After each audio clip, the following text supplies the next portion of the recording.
Alors ce matin, je vais juste vous proposer 3 textes d'entrée de jeu. Et ces 3 textes, justement, seront les textes de base que j'aurai à développer tout au long de mon message. Alléluia. Je suis dans Proverbes chapitre 22, le verset 28, mon premier texte. Proverbes chapitre 22, le verset 28. Et le deuxième texte, ça sera Genèse chapitre 2, le verset 15 à 17. Et le troisième, c'est Genèse chapitre 3, du premier verset jusqu'au 8e. Celui-là, ça sera un long texte, mais les 2 autres seront de courts textes. Proverbes chapitre 22, 28, la Bible dit « Ne déplace pas la borne ancienne que tes pères ont posée.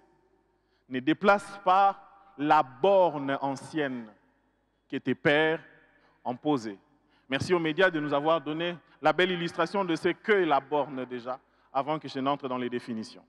Ne déplace pas la borne ancienne que tes pères ont posée. Genèse chapitre 2, verset 15 au verset 17e. L'Éternel Dieu prit l'homme et le plaça dans les jardins d'Éden pour les cultiver et pour les garder. L'Éternel Dieu donna cet ordre à l'homme: tu pourras manger de tous les arbres du jardin, mais tu ne mangeras pas de l'arbre de la connaissance du bien et du mal, car le jour où tu en mangeras, tu mourras. Genèse chapitre 3, le verset 1er au verset 8e, la Bible dit « Les serpents étaient le plus rusé de tous les animaux des champs que l'Éternel Dieu avait fait. Et il dit à la femme, Dieu a-t-il réellement dit, vous ne mangerez pas de tous les arbres du jardin? La femme répondit au serpent, nous mangerons du fruit des arbres du jardin. Mais quant au fruit de l'arbre qui est au milieu du jardin, Dieu a dit, vous n'en mangerez point et vous n'y toucherez point, de peur que vous ne mouriez. Alors le serpent dit à la femme, vous ne mourrez point. Mais Dieu sait que le jour où vous en mangerez, vos yeux s'ouvriront et que vous serez comme des dieux, connaissant le bien et le mal. La femme vit que l'arbre était bon à manger et agréable à la vue et qu'il était précieux pour ouvrir l'intelligence. Elle prit de son fruit et en mangeant, elle en donna aussi à son mari qui était auprès d'elle et il en mangea. Les yeux de l'un et de l'autre s'ouvrirent, ils connurent qu'ils étaient nus et ayant cousu des feuilles de figuier, ils s'en firent des ceintures. Alors, ils entendirent la voix de l'Éternel Dieu qui parcourait les jardins vers le soir et l'homme et sa femme se cachèrent loin de la face de Dieu au milieu des arbres du jardin. Alléluia. Mon thème de ce matin, vous savez, j'ai toujours eu du mal à faire avec le thème. Dernièrement, c'était un thème qui était comme un film de Netflix. Et aujourd'hui, j'ai fait un effort pour ne pas me retrouver dans la même situation. Le thème de ce matin, c'est simplement la borne. Aujourd'hui, je vais nous proposer cette réflexion ensemble, cette analyse, ce message, cette exhortation. Je ne sais pas qui est chargé de classifier les types de messages dans leur catégorie. Mais en tout cas, ce matin, il aura du boulot. La borne. Je ne suis pas en train de parler de l'Église. Je parle de la borne. Et mon message, je l'ai voulu vraiment biblique avec les mots. Voilà pourquoi je l'ai puisé dans le Proverbe chapitre 22, le verset 28. La Bible est claire en disant, ne déplace pas la borne ancienne que tes pères ont placée. Lorsque nous voyons dans le livre de Genèse, on voit Dieu qui crée l'homme. Dieu crée l'homme. Il crée l'homme en étant un être libre. Dieu a voulu que l'homme puisse jouir de sa pleine liberté. Dieu a voulu que l'homme puisse exercer son libre arbitre. Dieu n'a pas voulu tout imposer à l'homme. Parce qu'un amour qui est le résultat d'une contrainte n'est pas toujours un amour vrai. Dieu veut que l'homme l'aime librement, l'homme le serve librement, l'homme soit un être libre, que l'homme choisisse ou pas de rester dans ce que Dieu a mis à sa disposition. Voilà pourquoi la création de l'humain a toujours été attachée à un esprit de liberté, à un vent de liberté. L'homme a été créé libre de par Dieu. Ce qui fait qu'à chaque fois qu'il y a eu des chaînes, il y a eu des altercations dans la liberté de l'homme, l'homme a toujours tendance à se révolter, si pas à se rebeller. Parce que c'est dans sa nature. L'homme est libre. Dieu, il donne à l'homme beaucoup de possibilités. Il lui donne la possibilité de manger ce qu'il veut. Dieu a multiplié les nourritures dans les jardins d'Éden. La Bible parle de, Dieu lui dit, tu mangeras de tous les fruits des arbres qui sont dans les jardins. Il y en avait combien? Peut-être 100, peut-être 200, peut-être 1 millier. Mais il y avait plusieurs sortes de fruits comestibles dans les jardins. Et l'homme avait le choix de manger ce qu'il voulait. Même concernant le mariage, Dieu n'a pas imposé à l'homme, voyez-vous. La Bible dit que Dieu avait fait défiler les animaux devant l'homme et Dieu a conduit la femme devant l'homme. C'était à l'homme de se dire, voici cette fois-ci la chair de ma chair et l'os de mes os. Ça veut dire l'homme était libre d'accepter ou pas. Dieu ne l'a pas imposé. Et les animaux qui viennent devant l'homme, Dieu n'a pas imposé des noms à des animaux. Dieu a permis à l'homme de nommer selon son propre vouloir les noms de tous les animaux. Il avait la liberté. Mais Dieu, il est le créateur. Dieu, il est l'omniscient. Il connaît tout. Il est plus intelligent que l'homme. Dieu sait que toute liberté qui n'est pas encadrée devient un danger pour son bénéficiaire. Il faut qu'il y ait des limites, il faut qu'il y ait des bornes, il faut qu'il y ait de l'encadrement dans cette liberté pour que la jouissance soit effective et qu'elle dure longtemps. Et c'est dans ces cadres-là que malgré la pleine liberté dans laquelle Dieu a placé à créer l'homme, Dieu a défini que tel arbre tu ne toucheras pas. Tu as le droit de toucher tout, mais tel tu ne toucheras pas. Alléluia. Parce qu'il y en avait beaucoup. Je disais au premier culte, ça fait partie des questions qu'on posera à Adam. Dis-nous quand même, c'était quoi les goûts de cet arbre pour que tu sois capable de perdre le jardin, que tu sois capable de perdre le paradis sur terre. Dieu t'aurait défendu 200 arbres, on aurait compris. C'est quand même 200. On veut quand même goûter un tout petit peu. Il t'aurait défendu 100 arbres, on aurait quand même compris. Il t'aurait défendu 50 arbres, mais un seul parmi des milliers d'États. Comment je sais qu'il y en avait des tas? Quand vous lisez la Bible dit, lorsque Dieu est venu, lorsque l'homme a entendu la voix, la Bible dit, il s'est enfoui loin de la présence de Dieu et il est allé se cacher derrière un arbre du jardin. Donc même dans les jardins, il pouvait fuir très loin. C'était grand, c'était vaste. Il y avait beaucoup d'arbres. Il pouvait aller très loin et se cacher derrière un seul arbre. Il y en avait beaucoup, mais pourquoi seulement celui-là? Parce que la liberté de l'homme aura toujours tendance, s'il n'y a pas de borne, à aller au-delà. Alléluia. Je serai en train de parler des bornes. Je vais vous donner un peu l'idée de l'idée que je me fais lorsque je parle de bornes afin que vous puissiez saisir ma pensée tout au long du développement. Donc, je vais vous donner une définition que j'ai ramassée dans un dictionnaire sur Internet, mais parce que ça correspondait à l'orientation de mon message. On dit en premier lieu que la borne, c'est une pierre ou autre marque plantée en terre et indiquant la limite de deux terrains contigus. La borne, c'est une pierre ou autre marque plantée en terre et indiquant la limite de deux terrains qui sont contigus. Retenez les mots, indiquant la limite. La borne fait allusion à la limite. Je serai en train de parler de la borne, je serai en train de revenir sur les limites.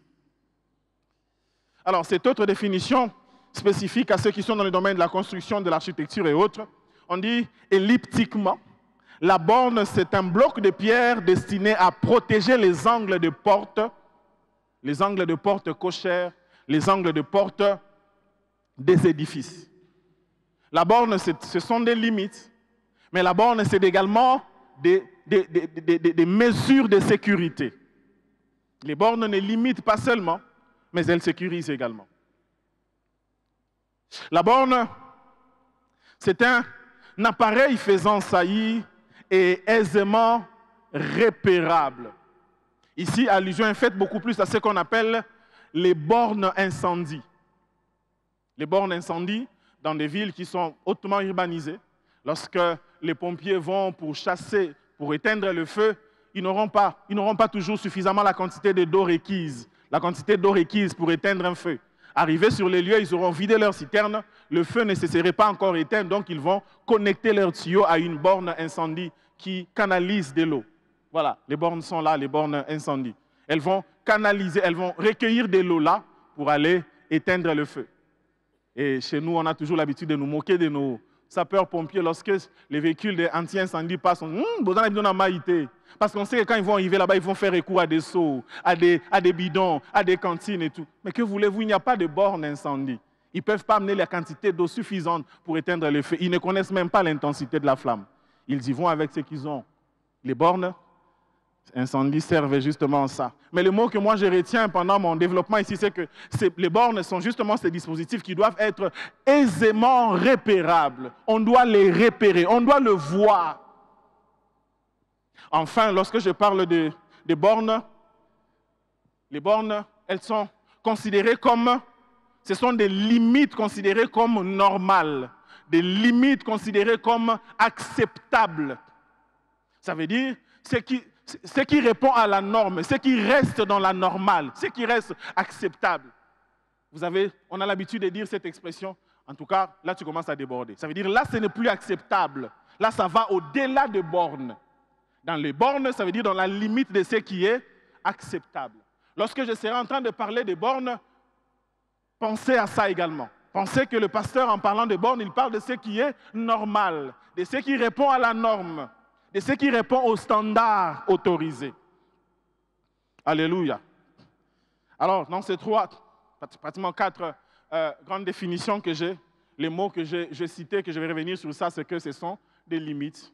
Les bornes, quand j'en parle, ce sont des mesures de protection de sécurité. Ce sont également des dispositifs qui doivent être repérables, visibles. Et enfin, c'est ce qui est normal, ce qui est accepté. Lorsque je parle de bornes, je ne suis pas en train de viser ces deux choses que je vais évoquer. Parce qu'on est en train de parler de la grâce, on est en train de parler du Nouveau Testament. Les gens sont trop sensibles lorsqu'on parle des règles, de lois, des limitations. Parce que la liberté chèrement acquise dans le Seigneur ne peut souffrir d'aucune restriction. Les gens veulent vivre tout librement. Alors lorsqu'on les apporte un message comme celui-ci qui vient avec les bornes, on est un peu gêné, on se dit, mais il vient encore nous ramener à la loi. Je vais vous dire ce que je ne vise pas dans ce message. Je ne vise pas de vous ramener dans la loi de Moïse. Je vise de nous ramener dans la loi de l'Esprit. Alléluia. Parce qu'on a tendance, on a cette mauvaise manière de séparer la Bible en deux pour dire que l'Ancien Testament, c'est la loi, le Nouveau Testament, c'est la grâce. C'est faux. Jean chapitre 1er nous dit, la loi est venue par Moïse, mais la grâce et la vérité sont venues par Jésus. Moïse n'est pas venu dans les Genèses. Dans Genèse, il y avait Adam, il n'y avait pas Moïse. Alléluia. Et dans la marche avec le Seigneur, entre Dieu et Adam, il y avait la loi. Mais ce n'était pas la loi de Moïse, c'était la loi de Dieu qui interdisait de toucher l'arbre défendu. Noé a marché avec Dieu, il n'y avait pas Moïse. Il y avait des règles que Dieu avait données. Abraham a marché avec le Seigneur, avec des interdits, avec des restrictions. Il n'y avait pas la loi de Moïse. Vint Isaac, vint Jacob, vint les 12 tribus d'Israël.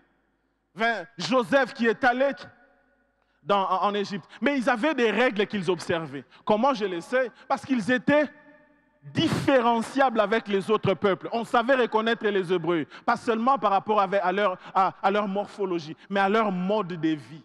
Ils avaient une certaine mode de vie qui découlait de quoi? De la loi de Dieu, pas de la loi de Moïse. Et la Bible dit qu'ils sont restés là-bas près de 400 ans.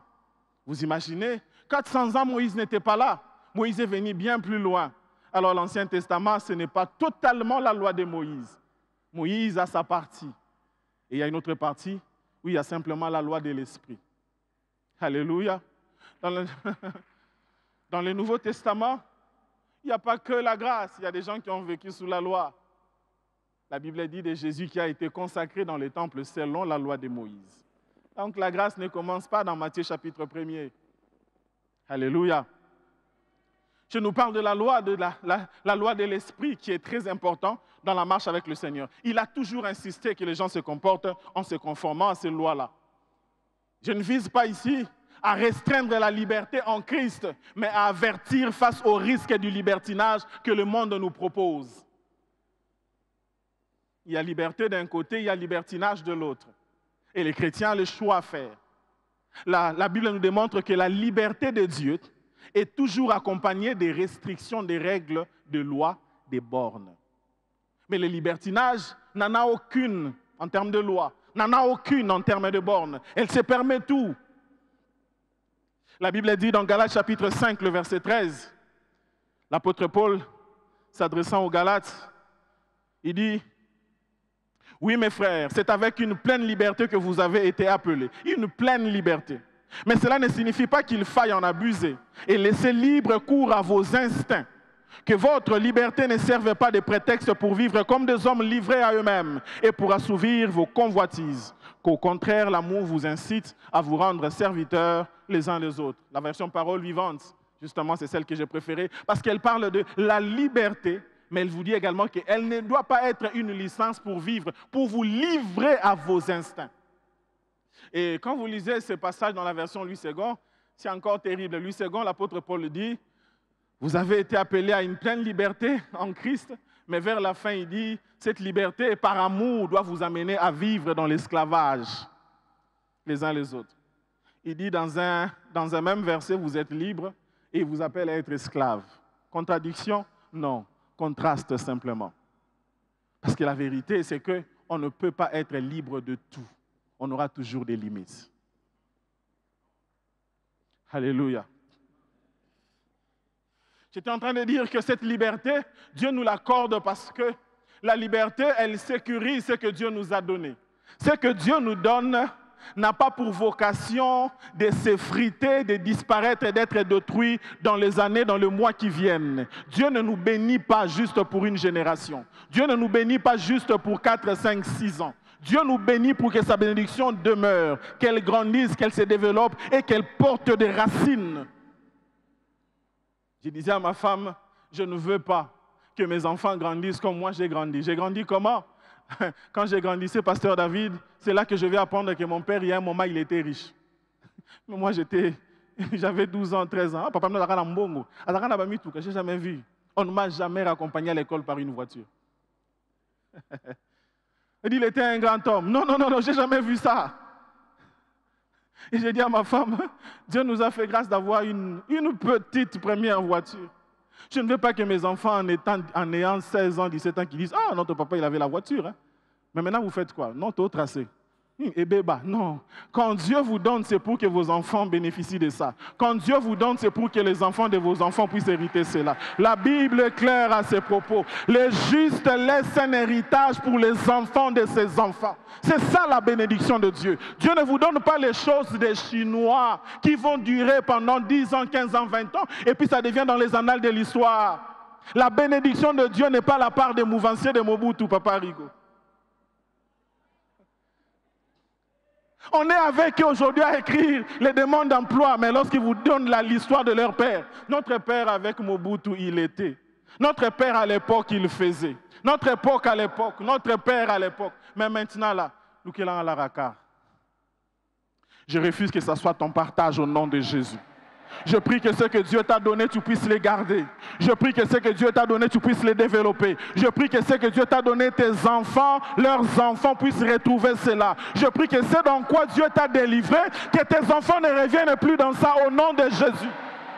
Ah, Dieu t'a fait vaincre la vie des piétons. Tes enfants ne connaîtront pas les arrêts des bus. Au nom de Jésus, je le déclare. Dieu t'a donné le mariage. Tes enfants ne connaîtront pas de célibat prolongé. Au nom de Jésus-Christ.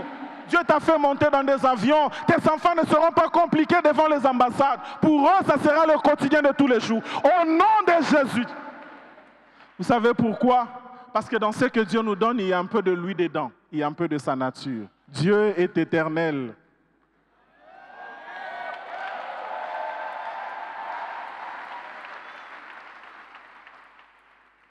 Pasteur David, je crois au happy end. Je crois qu'on peut dire à la fin, ils se marient, vécurent heureux, longtemps, eurent des enfants et puis ils mourirent. Je crois qu'avec Dieu, cela est possible. Je crois. Parce que Dieu, il a dit, lorsque vous vous mariez, c'est pour que, jusqu'à ce que la mort vous sépare. Je crois que l'histoire de ta vie peut connaître une fin heureuse. Je crois que tes enfants peuvent en parler. Je crois. Parce que c'était dans le plan de Dieu.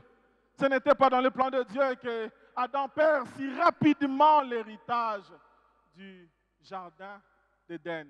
Voilà pourquoi aussi rapidement la chute est venue, aussi rapidement le plan de salut a été mis sur pied. Et cette fois-là, pour l'éternité dans la félicité.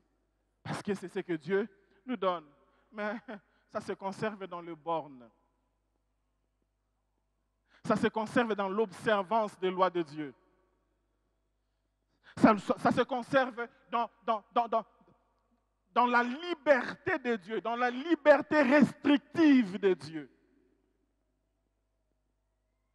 Alléluia.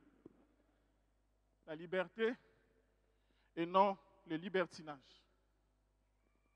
Il y a une nuance. Mon dictionnaire définit la liberté comme étant un pouvoir inaliénable de l'individu, droit qu'il a de disposer de sa personne et d'agir sans restriction autre que celle imposée par la loi. Le dictionnaire reconnaît que la liberté est sans restriction, sauf celle imposée par la loi. Ça veut dire qu'elle a quand même des restrictions. Elle a quand même des bornes. Et elle définit le libertinage comme étant, venu du mot latin libertinus, qui veut dire affranchi, faisant allusion à un esclave qui s'est affranchi. Et dans la compréhension profonde de ces termes, on fait allusion à, ce qu'on peut appeler en quinois Akati Singa. Vous comprenez?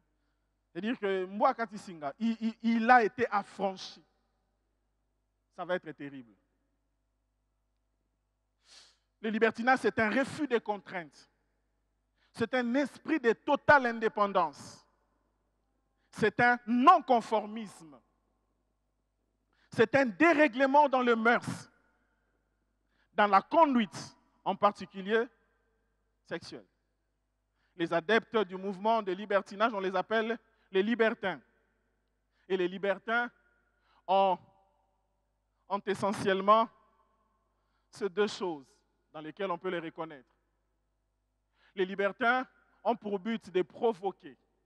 De provoquer quoi? Ils ont pour but de remettre en question les valeurs traditionnelles reçues.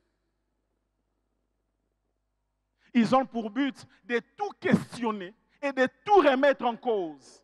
Des valeurs héritées de pères. C'est dans cette société que nous vivons, où les gens veulent remettre en cause les valeurs que les pères les ont enseignées, les valeurs que l'Église les a enseignées. On dit les libertins n'hésitent pas à faire des scandales, à aller dans des choses qui sont choquantes. Aujourd'hui, notre quotidien, c'est le choc. On parle de la presse à scandale. On a des scandales tous les jours à gauche et à droite. Ça veut dire que le but, c'est de choquer les mœurs, de bousculer les habitudes traditionnelles, d'inventer une nouvelle société. Les libertins, deuxièmement, ne reconnaissent aucune autorité supérieure à celle de sa conscience. Les libertins, il n'a que sa conscience comme autorité supérieure. Il n'en fait qu'à sa tête.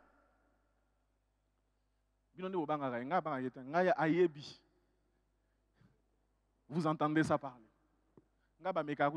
Mais pasteur n'a bino. Pasteur à Toms.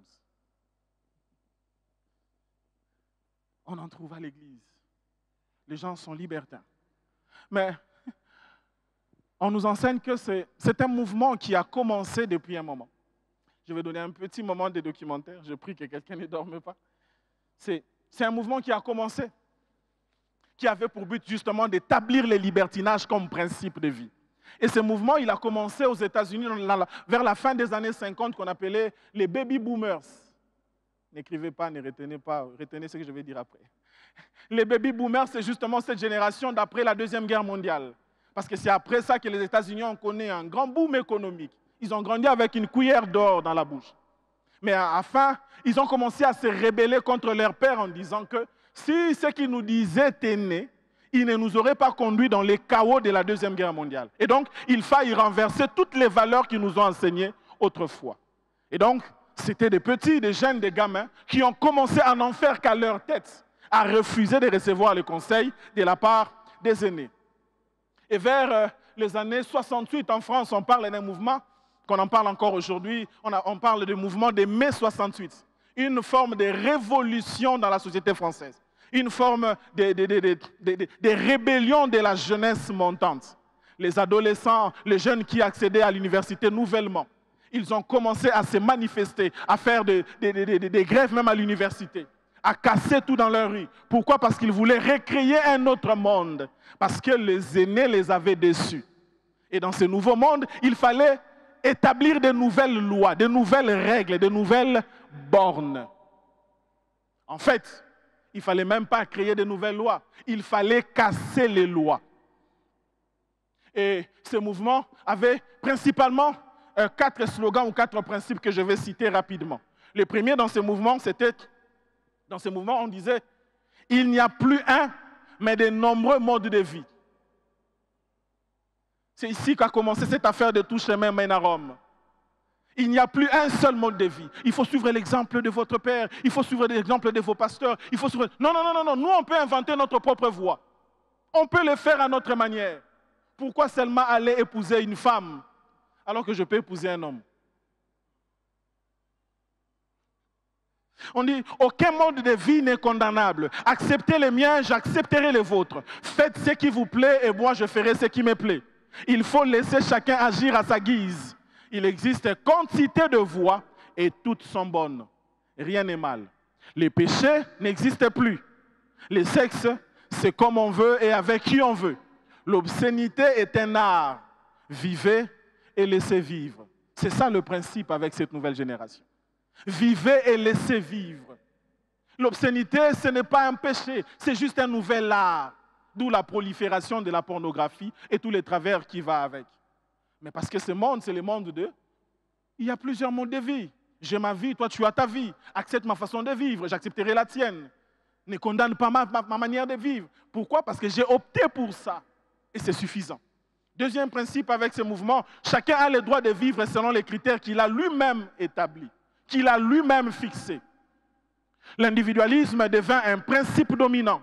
La nouvelle morale se définit en des termes comme ceci. La nouvelle morale se définit en des termes de tolérance.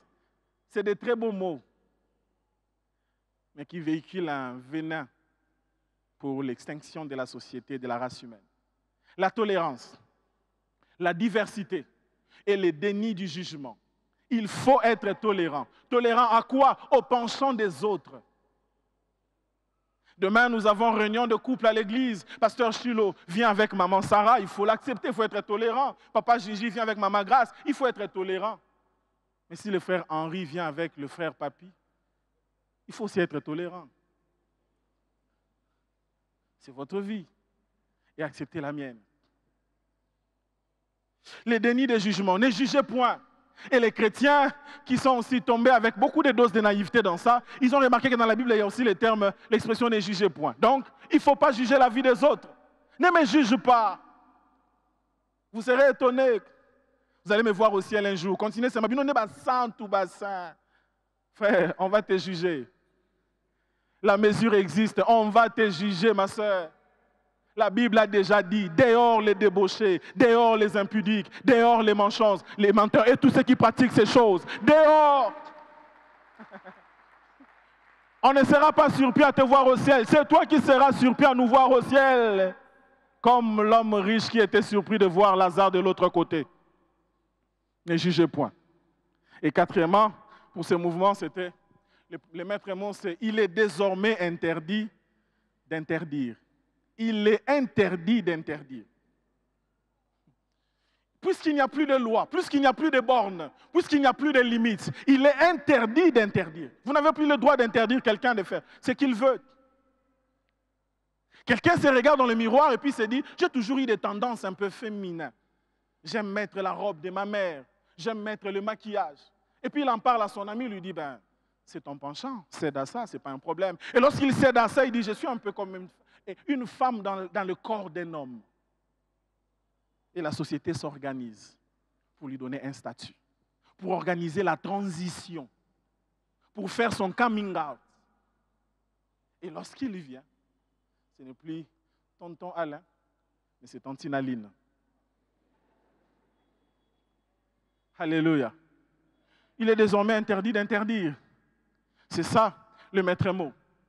Il y a ces paroles pertinentes de ces philosophes chrétiens, ces philosophes français plutôt, qui s'appelle Pascal Bruckner, qui dit ceci.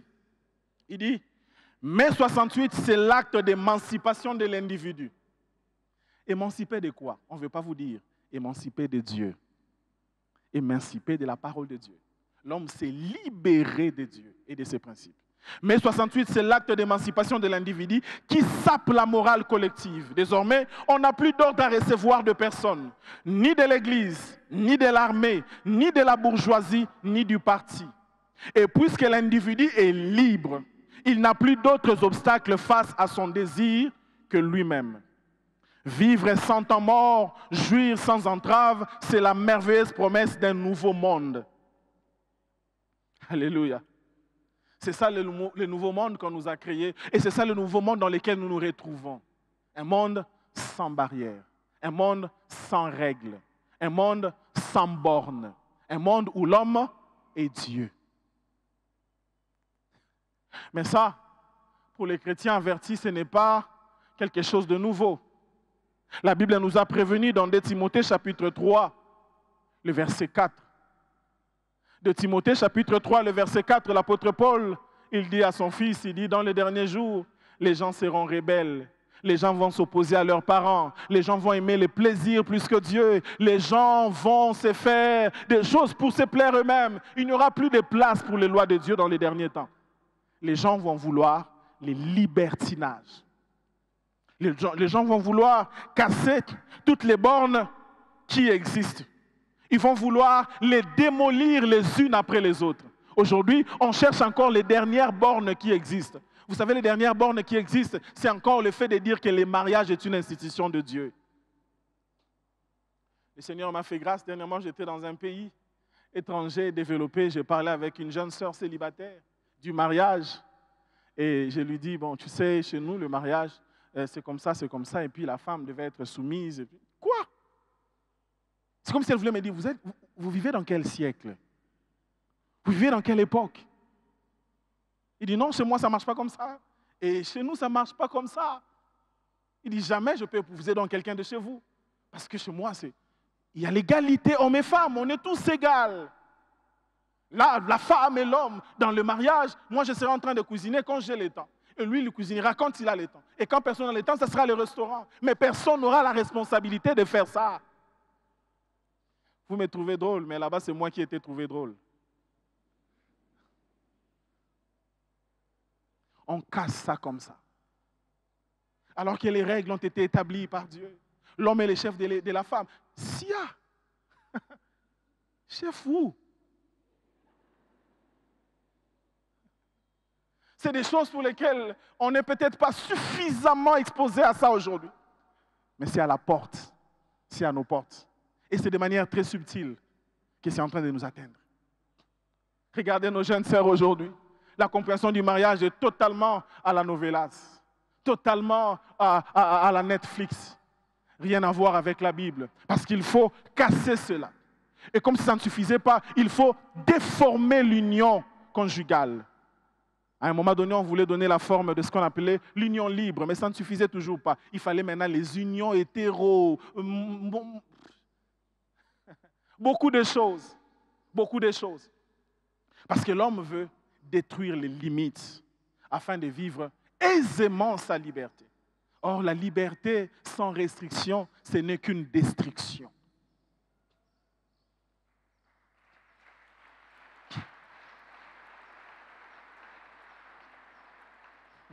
Vous savez, les principes des limites, les principes des bornes sont inscrits dans l'humanité, dans la création. L'humanité porte la signature des bornes, des limites de l'homme. L'homme ne peut pas agir aisément jusqu'à la fin comme il voudra. Il y aura toujours des limites.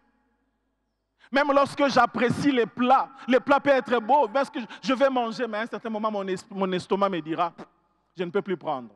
C'est limité. Dieu a créé comme cela. Je me rappelle une fois, on m'a offert une belle chaussure. Moi, je chausse 45, big size. Et on m'a offert une chaussure de 44. Encore que certains 44 passent. Mais ça, c'était un 44 chinois. Donc, en réalité, 43.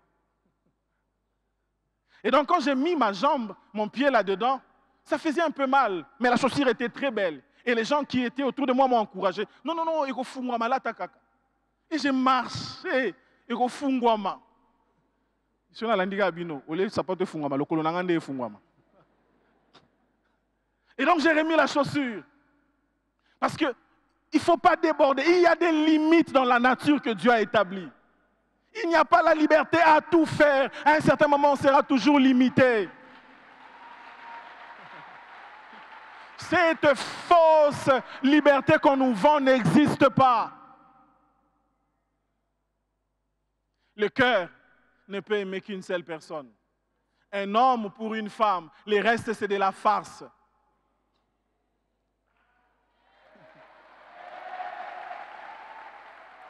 On ne pourra pas aimer deux, trois au même niveau. C'est faux. Je parlais avec un frère qui était dans beaucoup de choses. Avec celui-là, avec celle-là. Frère, mais c'est quoi ton problème?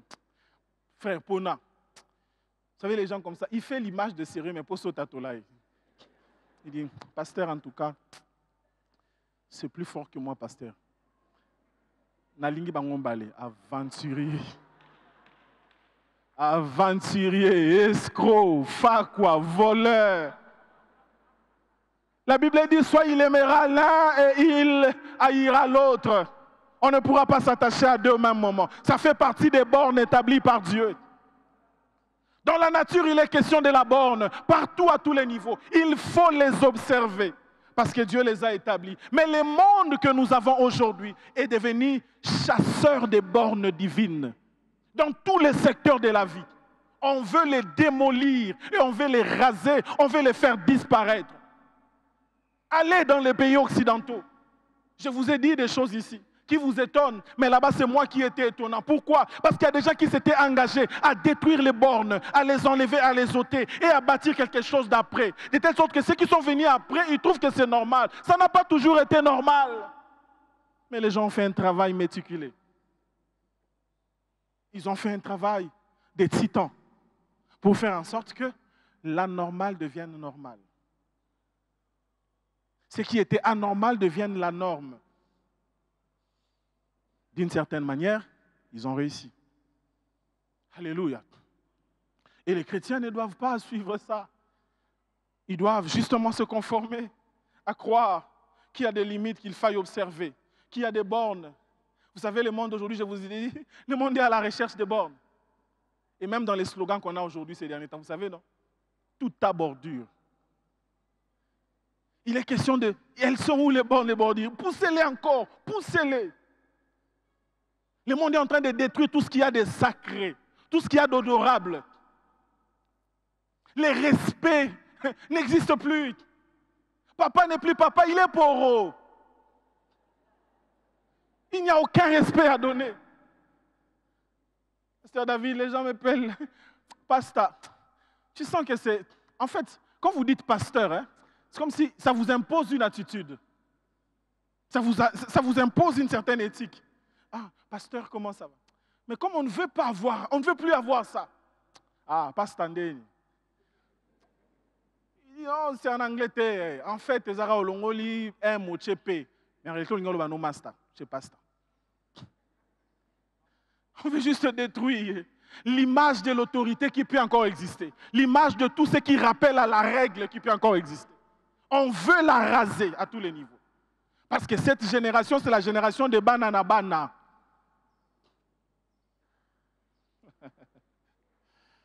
Eh, Seigneur, viens-nous en aide.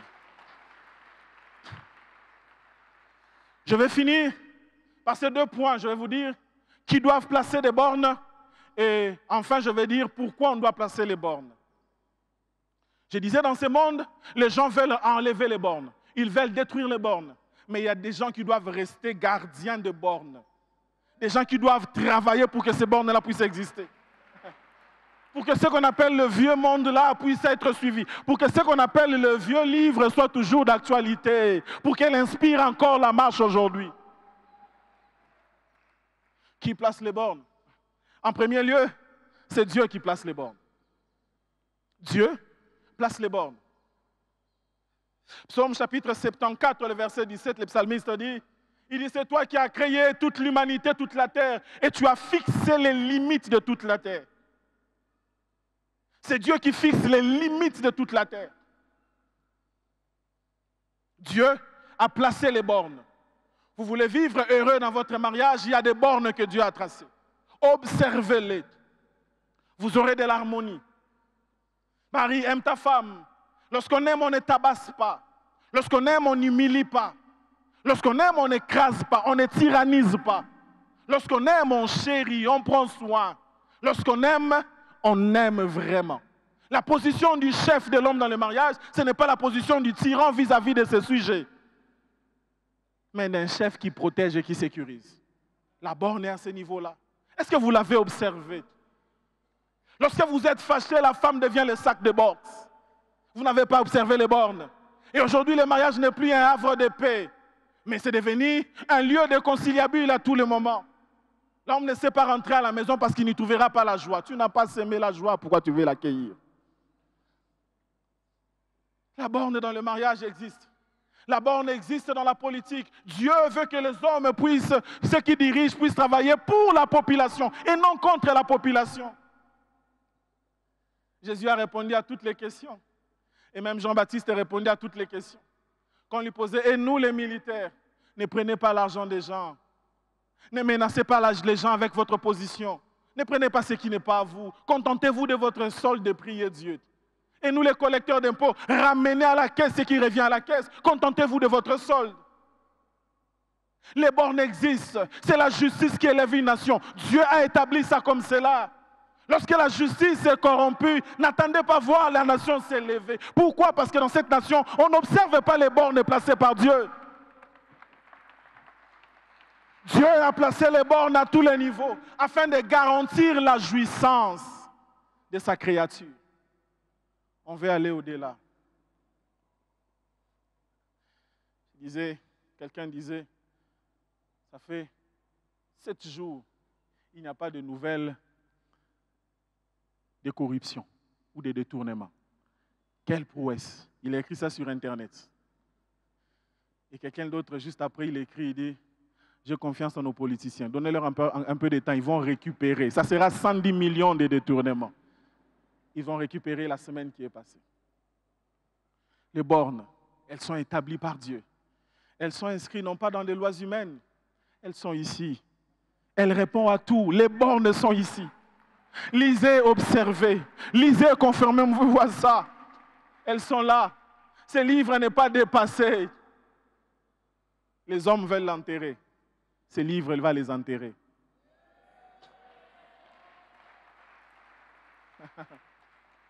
Qui place les bornes? Deuxièmement, ce sont les anciens, le Père. On a lu dans Proverbe 28, le verset 22, le verset 28. Ne déplace pas la borne établie par tes pères. Ne déplace pas la borne ancienne qui a été posée par tes pères. Quand je parle des pères ici, je parle de ceux qui ont une certaine avance sur les autres, une certaine position de léguer un héritage.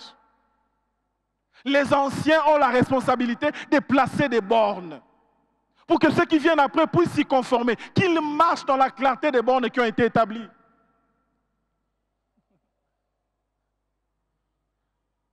Papa Dalo est une borne. Nous sommes ses petits-fils dans la foi. Côté mariage, on ne va pas dire qu'il n'y avait pas de borne, on a vu la borne. Côté ministère, on ne va pas dire qu'il n'y avait pas de borne, on a vu la borne. Qu'il a placée à tous les niveaux. Le docteur Atoms, parfois, il nous disait, dans des encadrements des serviteurs, il dit, c'est parfois pour ça que vous voyez, allez, quand j'entre parfois, je le fais exprès de venir avec les enfants au culte. Je l'ai fait exprès de donner mon offrande de telle manière. Je veux donner les bornes. Je veux donner l'exemple. Je vous ai dit que les bornes doivent être aisément repérables. On doit le voir auprès des aînés. Notre problème, c'est que les aînés, surtout dans notre pays, sur le plan sociétal, n'ont pas placé de bornes. Tout est permis. Tout est permis. On parle du président Kassavou qui voyageait. Et à son retour de son voyage, Papa Chilo, il venait avec l'argent qui est resté, il remettait à la caisse. On dit que c'était l'homme de l'orthodoxie dans la gestion de la chose de l'État. C'est une borne. Malheureusement, est-ce qu'elle est suffisamment observée? Aujourd'hui, dans les institutions, on a ce qu'on appelle les dépassements budgétaires. Pas à 10%, pas à 100%. Aussi choquant que ça le soit, à 500%. Il n'y a pas de borne. Les aînés n'ont pas placé de bornes. La Bible dit lorsqu'il n'y a pas de révélation, le peuple est sans frein. Heureux s'il observe la loi. Le peuple est sans frein. C'est quoi la politique? Demandez à tous les jeunes qui aspirent à la politique aujourd'hui. C'est à quoi ils aspirent réellement? Ils aspirent à de belles voitures. Ils aspirent à de belles maisons. Ils aspirent à des chiffres en banque.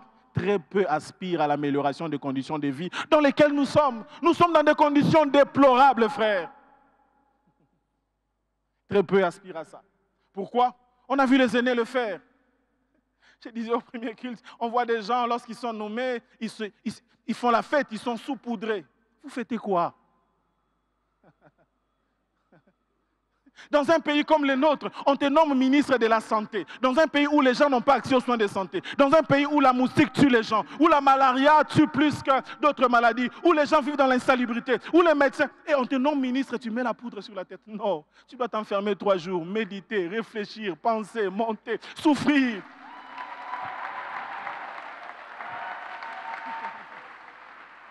Et lorsque tu viens, tu travailles dans un pays comme le nôtre, on te nomme ministre de la Défense, tu commences à pleurer. Tu sais que Bunagana n'est pas récupéré. Tu sais qu'à Beni, les gens meurent. Tu sais qu'en Équateur, il y a des rebelles. Tu sais que lorsqu'on te nomme comme ça, tu commences à te gratter la tête. On va remarquer que tu as fondu, tu as maigri, tu as souffert. Ici, on se met la poudre. Et après, on prend de la graisse. Et après, parce qu'il n'y a pas de borne. Il n'y a pas de borne. Je vous en prie, Dieu va vous élever, ne faites pas ça. Fila, demain, Dieu va susciter des politiciens ici.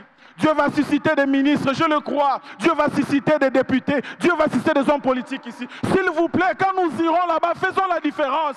Établissons les bornes là où on ne les a pas trouvées. Parce qu'on n'en a pas trouvé. Je disais à quelqu'un, j'ai vu la photo de Barack Obama. Quand il accédait au pouvoir de l'État, et sa photo lorsqu'il partait 8 ans plus tard. On a dit que les gars a accéléré le processus de vieillissement de 20 ans. Pourquoi? Parce qu'il gérait un pays comme les États-Unis qui avait des problèmes sérieux d'endettement, des déficits, des problèmes d'accès aux soins de santé. Il devait monter sa loi d'Obamacare, il devait traquer Ben Laden. Il a souffert avec tout ça là. Et même sa femme attendait qu'il vienne. Et quand il sort 8 ans plus tard, c'est un gars qui est abattu, qui a vieilli, qui a maigri.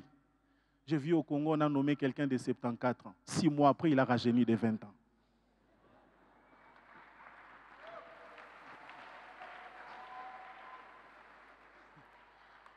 Les bornes n'existent pas. Les aînés doivent placer les bornes. C'est ça l'héritage. Les aînés doivent placer les bornes. C'est ça l'héritage. Enfin, qui place les bornes? C'est nous qui devons placer les bornes. Nous, la génération actuelle. S'il n'y en a pas, si les aînés n'ont pas placé, si ceux qui sont placés par Dieu ne sont pas suffisamment vus parce que cachés dans un livre, nous devons les placer de manière visible autour de nous. Nous devons être des véritables poseurs de bornes dans la société. Au travers d'une vie disciplinée. Dans les ministères, les gens qui nous regardent, ils doivent voir les bornes qu'on a posées. On n'a pas besoin de les enseigner, de les parler. Ils observent et ils savent qu'en tant que ministre de Dieu, ça tu peux faire et ça tu ne peux pas faire. Les bornes, c'est question de discipline personnelle. Quel est le degré de ta discipline? L'apôtre Paul a dit, je souffre, je traite durement mon corps. Je m'impose des restrictions. Vous savez pourquoi? Parce qu'au nom de la liberté, je ne ferai pas tout. Mais la liberté consciente m'amènera à ne pas faire certaines choses. Vous savez, la vraie liberté, ce n'est pas la capacité de tout faire. Mais la vraie liberté, c'est d'avoir la capacité de tout faire et de ne pas tout faire. Là, on est libre. Là, on est libre. Tout m'est permis. Mais tout n'est pas utile. La liberté, la discipline, poser des bornes. Votre vie doit être des bornes vivantes. Des bornes qui se déplacent. Montrez à la génération comment est-ce que vous aimez votre femme. Montrez à la génération comment est-ce que vous servez le Seigneur. Montrez à la génération comment est-ce que vous servez l'État. Quel est le degré de votre dévotion? Montrez, posez des bornes. On a besoin de bornes dans la société. Il n'y en a plus. Il n'y en a plus. On fait ce qu'on veut, quand on veut, comme on veut. Il n'y en a plus. La sexualité est banalisée. Les scandales sont à l'église. C'est quoi? C'est où les niveaux des bornes? Les degrés des bornes, ils sont où? Quelle est votre discipline personnelle? Vous êtes marié, vous vivez avec votre épouse, mais toujours à 23 heures en train de faire des textos, des WhatsApp avec des sexes opposés. Vous n'avez donc pas de limites. Vous n'avez donc pas de bornes. C'est quoi la borne? Même les sœurs qui vous approchent, ils doivent savoir jusqu'où on peut causer avec vous, jusqu'où on peut aller dans votre intimité. Les bornes ne sont plus. On est libertin sans le savoir à l'église. Je vais finir par vous donner ce témoignage avec mon épouse. Nous étions encore fiancés. Et j'avais mon petit studio que Dieu m'avait donné, ce qu'on appelle les all-in-one. J'étais dans mon all-in-one. Il y avait les lits à côté et puis les 2-3 chaises en plastique.